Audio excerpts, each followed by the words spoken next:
Sa pangunguna ni Police Colonel Joey T. Goport, Chief of Police ng Caloocan City Police Station, katuwang ang mga opisyal ng barangay at force multiplier.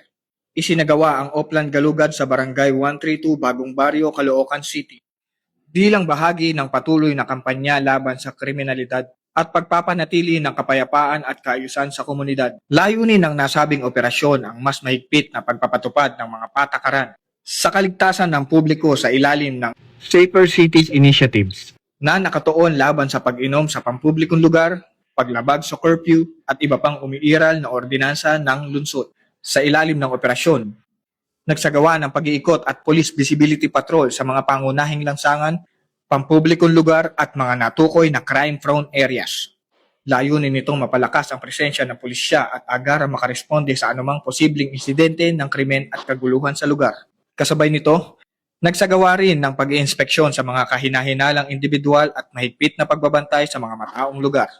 Nakipag-ugnayan din ang mga kapulisan sa mga opisyal ng barangay upang higit pang mapatatag ang seguridad sa nasasakupan. Samantala, ilang residente ang nahuli dahil sa paglabag sa umiiral na city ordinance ng lungsod at agad inisyuhan ng kaukulang citation ticket bilang bahagi ng mahigpit na pagpapatupad ng batas at pagpapalakas ng disiplina sa komunidad. Naging positibo rin ang naging pahayag ng punong barangay at ilang residente na nagpahayag ng suporta sa naturang operasyon.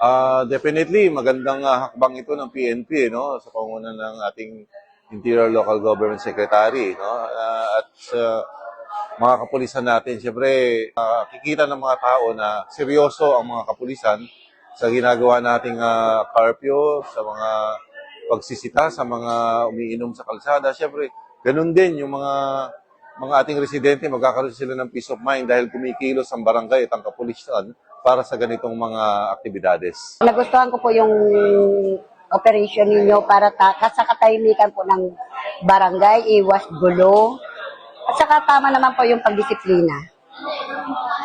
At saka para maiwasan lahat ng kaguluhan dito sa buong barangay nito kasi pag maraming tambay, maraming gulo, tama lang po ang ginagawa niyo po. Sa kabuuan, naging maayos at mapayapa ang isinagawang operasyon at wala namang naitalang untoward incident. Patuloy ang PNP sa pagsasagawa ng ganitong aktibidad upang matiyak ang kaligtasan ng publiko at maiwasan ang anumang banta ng krimen sa komunidad. Bagong PNP para sa bagong Pilipinas. Serbisyong mabilis, tapat at nararamdaman. Mula rito sa Barangay 132, Caloocan City, ako ang inyong PNN correspondent, Police Corporal Patrick M. Flor, alagad ng batas, tagataguyod ng Balitang Pulis.